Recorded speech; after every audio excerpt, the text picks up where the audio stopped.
It's been a year and a half now since the Humboldt tragedy.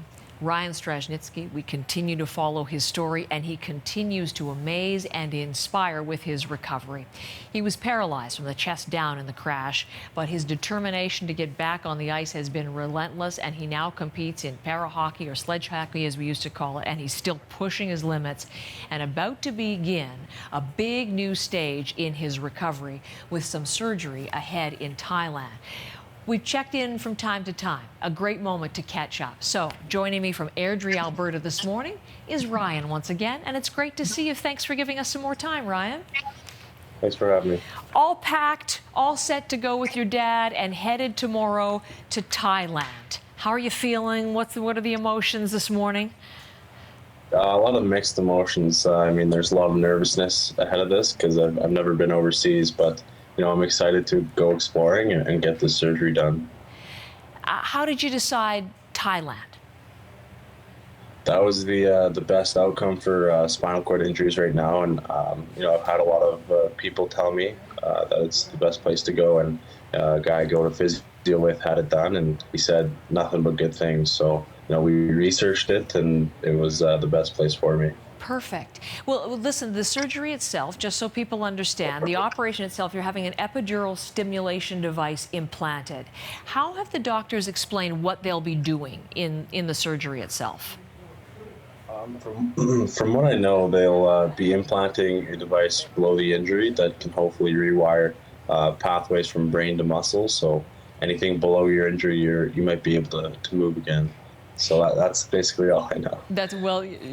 I think you've simplified it really beautifully. Yeah, below the injury where the signals are so weak, but maybe with this device, the signals can be strong enough that there can be some sort of action. And then in your particular case, have doctors told you anything about how it could work and what it could do in your case? Well, it's not a cure to walk again, but it's the best thing or the closest thing you can get to it. So for me personally, I want some core control back, and I think that would be huge even in sled hockey, and also in daily life. So a little bit of core control, maybe assist standing and walking. So there's a lot of benefits to it, and you know, I'm again excited to see what it does. So those would be the positive changes in your daily life that could come as a result of that. You know, Ryan, before we've spoken to you now, we have been playing a report from my colleague Carolyn Dunn, who talked to you and who talked to your parents about this. And your mom told Carolyn that her hope for sure is that you will walk again one day. Does that remain the hope for you too?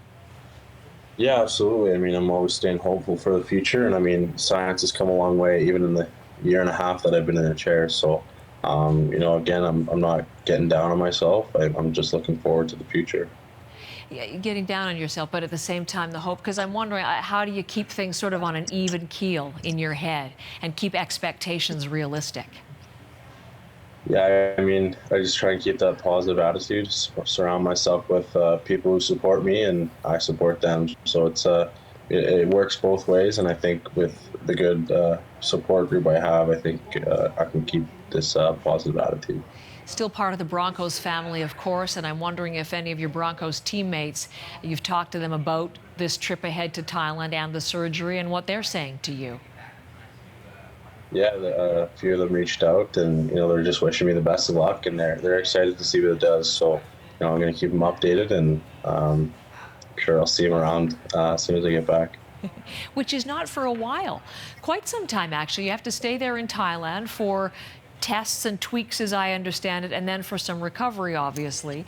And we have some great pictures from Carolyn's report of what your dad is packing for you. You're taking your sled all the way over to Thailand. You hope to find some ice? Yeah, I've had a few people reach out and say they have hockey teams over there and hockey rinks inside shopping malls. So, I mean, whatever ice I can find, I guess I'm going to take advantage of. So you'll be practicing and working on things. You're already at the Tier 1 caliber, Ryan. It's incredible. What has that kind of hockey, sled hockey or para hockey or whatever, however your term describes, what has it come to mean to you in a short time? I mean, I've surpassed my own expectations, I think, in the past year. But being on the ice with those group of guys and, you know, training with my skills coach and training a different way in the gym is it's all new to me, but again, I'm learning a new thing every day, and using that to my advantage and trying to get better every day. It's just extraordinary to watch. You won't be able to see it, I don't think, but up on our screen right now, we have you in a Flames jersey heading out on the ice. And it's really amazing. I mean, I know you've been impressing people by how hard you train and how hard you work out to get going. But you've got a real aptitude for this. Yeah, I mean, it was a good experience. I mean, thanks to the Flames and PX3 in Calgary for setting it all up. And I think the guys will do a good job in St. Louis.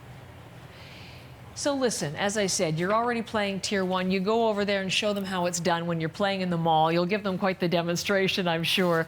We want to take the best wishes of so many Canadians with you over there to Thailand, Ryan, and we'll hope the very best for the surgery and look forward to hearing how it goes when you come back. Thank you. Thanks. From Airdrie, Alberta this morning, Ryan Straschnitzki.